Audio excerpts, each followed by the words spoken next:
This is Newsfeed, the AM edition. I'm Ayanda Nyati. Thanks very much for starting the day with us. Now, as we do at the beginning of every day, of course, we give you an idea of what to expect in terms of the news cycle, and today is absolutely no different.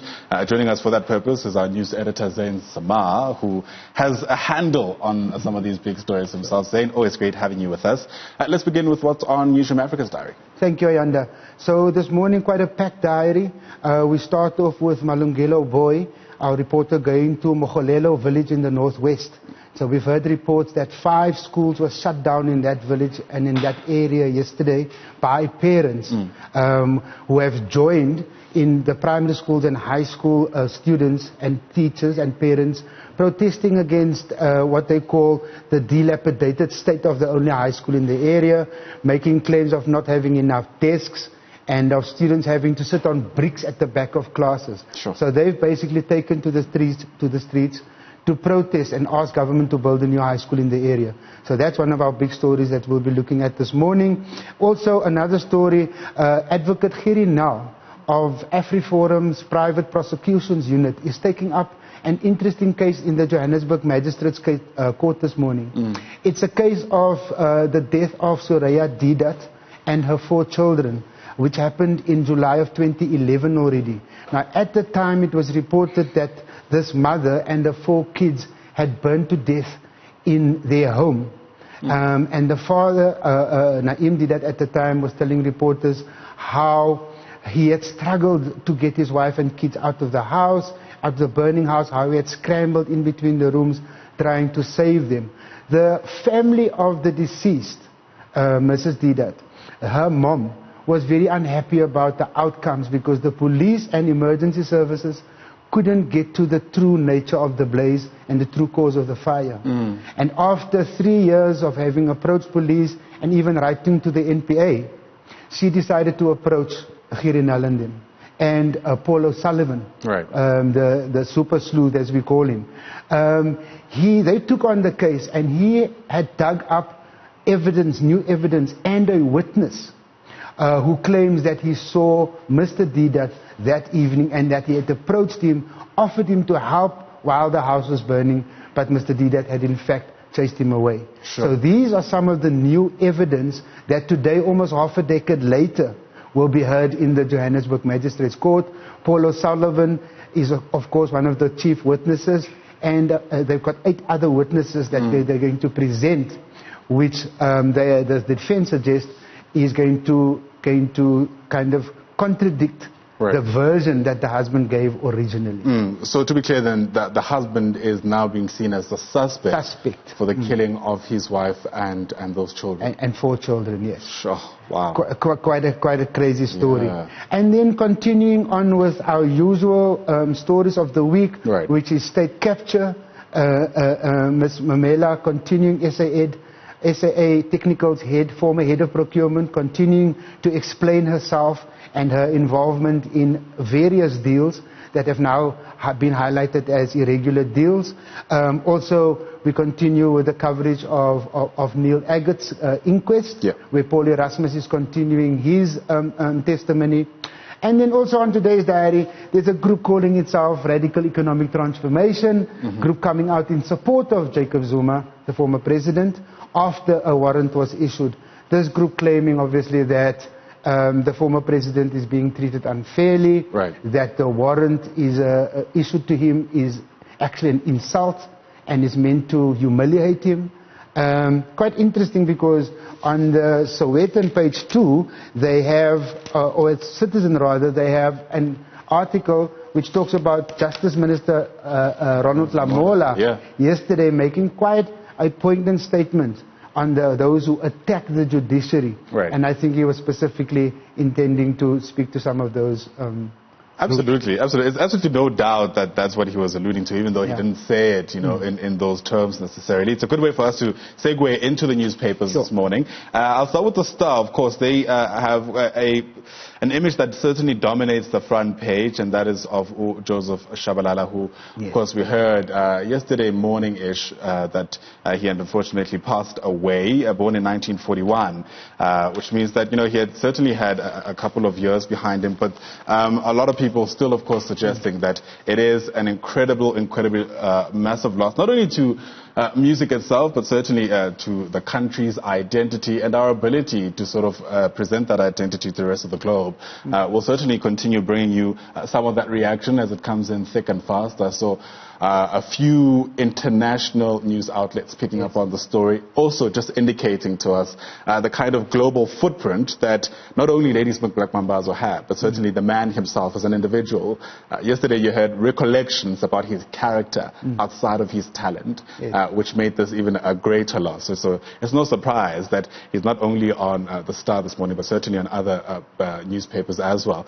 But just below that, you sort of kind of sobered up into the reality of the country's hurly-burly sort of ongoings, if you like. And the kind of title they're going with today is Sona Showdown. And that's, of course, because that's exactly what we're expecting tomorrow, you know.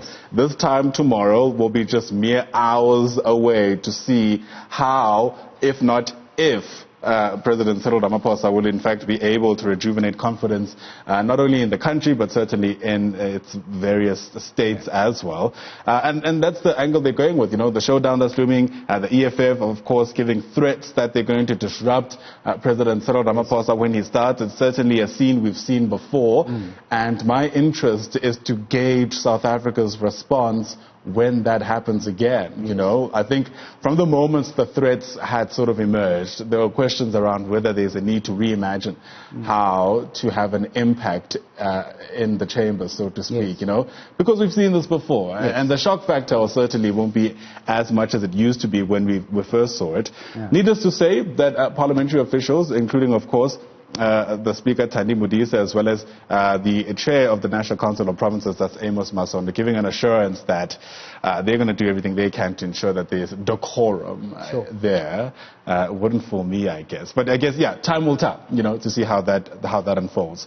Just below that, you know, I was just saying in the newsroom earlier on that I sincerely hope that we never get to a point as the country where we become desensitized to the passing of learners in the province. And I say this because yesterday, again, we heard of yet another learner that's been passed, that's died. And in this case, it's a learner from Ferndale. We understand that, you know, they had an epileptic seizure, and this essentially led to them falling from the 3rd floor of their school.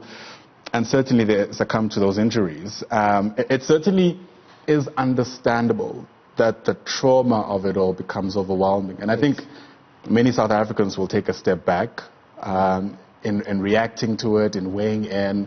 But I sincerely hope that never morphs into us becoming numb to, you know, these kind of things happening.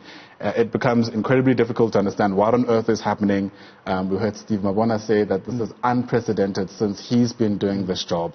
And hopefully, you know, we'll sort of turn the corner insofar as this is concerned and allow the schooling system to unfold as it should without having to deal with all these deaths. But those are the leading stories on the Star this morning. You've got the Citizen. On the Citizen, also leading with the big story of the week, I think, which is the Sona address.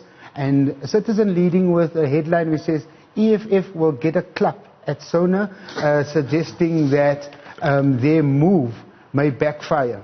And the article on the 3rd page also talks about how that strategy and tactic by the EFF was relevant and was necessary when Jacob Zuma was the president, and how it's not really applicable and might just backfire on them now that it's Cyril Ramaphosa. And the article just below, speaking about how Parliament is ready to deal with that kind of performance, should we see it. The story that really, I think, needs to take center stage as well, also in ahead of Sona, is the looming job crisis. And here, after the 4th quarter labour survey results came out, 29.1%, whether it's flat or not, it's a big figure. And I don't see that getting any better. And here, explaining in this article how mining, agriculture, construction and trade had actually taken huge knocks in terms of employment. And I think what a lot of people had missed when we were trying to make sense of the numbers yesterday was we were actually expecting an improvement, which is not something we always do. And in spite of that improvement, we sort of flatlined, as you've rightly mentioned, which at least to me suggests that things are actually not as good as anybody would have hoped. Yes. Because we come from a period in the cycle where, because of the holidays and things like that, a whole lot more people should have received temporary work. You know, demand is increasing, a whole lot more people are buying stuff. So typically you have contractors that you hire, and that, at least in the retail sector, also boosts the numbers. None of that happened. So in spite of us having the holidays, people actually weren't getting work, you know. So if you're still looking for a reason as to why people are panicking, that certainly was it yesterday. Because traditionally, we would have seen at least a bit of a reprieve insofar as the unemployment figures are concerned. The Business Day today also reporting on a story that I think at least President Cyril Ramaphosa will reflect on when he delivers his State of the Nation address, and that of course is to do with ways through which Eskom will be helped out of its financial woes. Labour puts the brakes on its Eskom rescue plan is the headline, suggesting of course that Trade Union Federation COSATU is starting to reconsider the social pact to try and save Eskom, as of course a whole lot more people start to weigh in about what did it mean for the sort of hard-earned money from workers to be put into try saving a business that many investors who are a whole lot more knowledgeable simply are staying clear of. You know, so those concerns certainly appear now to be sort of reaching COSATU, and they're trying to now, according to the Business Day, relook at that package entirely. And as they do that, I guess, you know, the fact that you take up this task of even trying to save Eskom is probably where we should start, as opposed to how you do it. But I expected this. No one was going to sort of take this lying down. I mean, you can imagine if you were told today that your pension is going to be used to try and save a company that is clearly, at least for now, not savable, I think you take exception to that. So that's the story they're reflecting on this morning. Just another story on our diary is quite an interesting development in the unions sector with AMCO and SAFTU. Joseph Matunja's organization and Zwelinzima's Vavi's new federation joining hands today at Constitution Hill, which they are calling ahead of SONA also, the Unemployed People's Assembly, hoping to make an impact onto President Cyril Ramaphosa's input at SONA tomorrow. Oh, wow. We'll certainly be watching that closely. It's got the Sowetan. Okay, and then Sowetan, page 2 and 3, dedicated to Mr. Shabalala, praising his contribution, talking about his amazing ability as a creative songwriter and performer, clearly giving the necessary kind of attitude to the story. A story that also caught my mind and that is ongoing, is this story about this couple that was seen having sex in one of the Sandton office buildings.